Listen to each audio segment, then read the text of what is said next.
शरणम शरणम गच्छामि। मैं राधारमण त्रिपाठी आज काफ़ी देर से यानी 11:30 बजे यह वीडियो बना रहा हूँ, क्योंकि मैं बहुत देर से ही बाहर से आया ऑफिस से। तो कल भी बना सकता था, लेकिन अब अच्छा लगने लगा है। प्रतिदिन वीडियो बनता है, मानसिक शांति और एक रूटीन। तो आज मैं परम जी के द्वारा बताई गई एक कहानी मतलब काल्पनिक नहीं और उदाहरण, क्योंकि परम जी कोई भी बात समझाते थे तो वो उदाहरण दे के ही, ठीक है। तो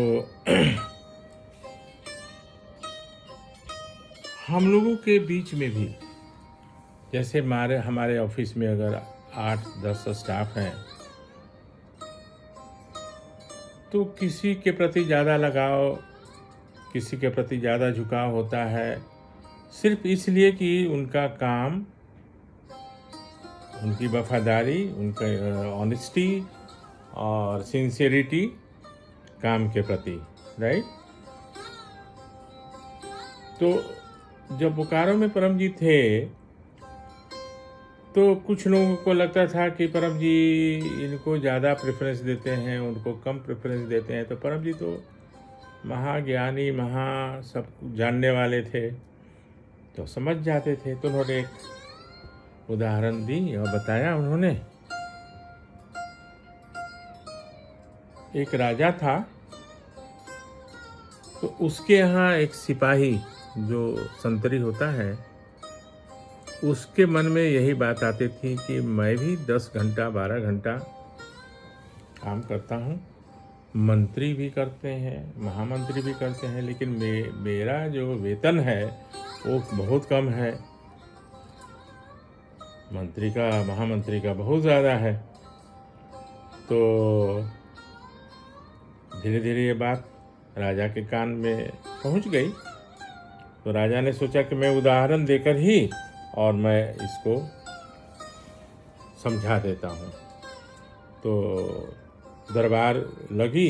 राजा ने कहा कि भाई मंत्री और संतरी सिपाही दोनों को बुलाया जाए और उन दोनों को कहा जाए कि आप कल सुबह से शाम तक आप समंदर के किनारे सिर्फ आपको जाना है और शाम को आकर रिपोर्ट करना है कि आपने क्या देखा, क्या किया, बस, और कुछ नहीं।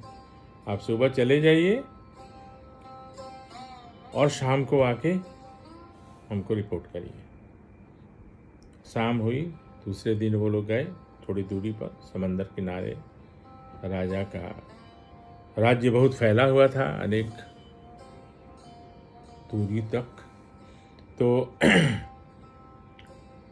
शाम को पहले सिपाही को बुलाया गया। सभी बाकी लोग सभासद बैठे थे, सिपाही को बुलाया गया और पूछा गया कि आपने वहाँ क्या किया, क्या देखा। उसने कहा, हुजूर वहाँ बहुत शांति थी, कोई प्रॉब्लम नहीं था, लोग आ रहे थे जा रहे थे, तो मैंने सब पर नज़र रखी और कुछ भी ऐसी बात नहीं थी जो मतलब असामाजिक उसको कहा जाए या मतलब कुछ रिपोर्ट करने लायक। ठीक, चलो अब मंत्री जी को बुलाया गया। मंत्री जी आए। मंत्री जी, आपने क्या किया? उन्होंने कहा कि कुछ नहीं हुजूर, मैं गया तो देखा कि बहुत सारे समंदर में जहाज़ इधर से उधर आ जा रहे थे, तो मैंने अपने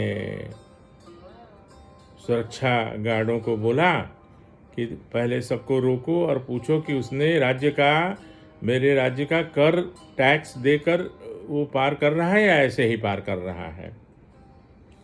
और मैंने सभी जहाज़ों से, नाविकों से 5 बोरे सोने के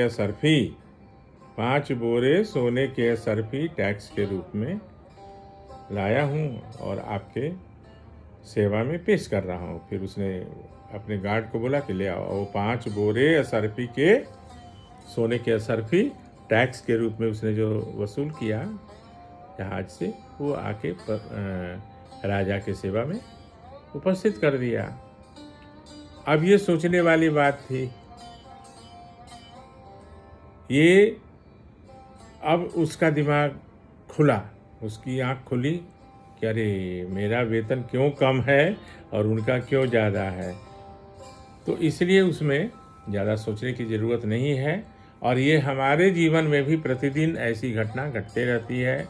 लोगों के मन में कुछ न कुछ ईर्ष्या, ये सब ज़्यादा ईर्ष्या की वजह से होता है। लेकिन हर व्यक्ति की अपनी एक पहुँच है, उसकी जिम्मेवारी है। और इसलिए तो ये कहानी परम जी ने बोकारो में सुनाई, ये मुझे बहुत अच्छी लगी, शायद आप लोग को भी अच्छी लगेगी। और प्रतिदिन की भांति आपको भी पुनः मेरा निवेदन, ये छोटा छोटा वीडियो जो भी होगा उसको शेयर करिएगा और सब्सक्राइब करिएगा। बहुत परम जी की जो भी कहानी या जो भी उदाहरण है बहुत शिक्षाप्रद है, उससे बहुत कुछ सीखने का हम लोगों को है और ऐसी सैकड़ों में है। तो इतना कहते हुए आज मैं आपसे विदा लेता हूँ, काफ़ी विलम्ब हो गया है। और आपके लिए परम जी से निवेदन, आपका दिन शुभ रहे, मन शांत रहे, सुखद इच्छाएँ पूरी हों। बस इतना कहते हुए फिर कल मिलूँगा। चरणम शरणम गच्छामि।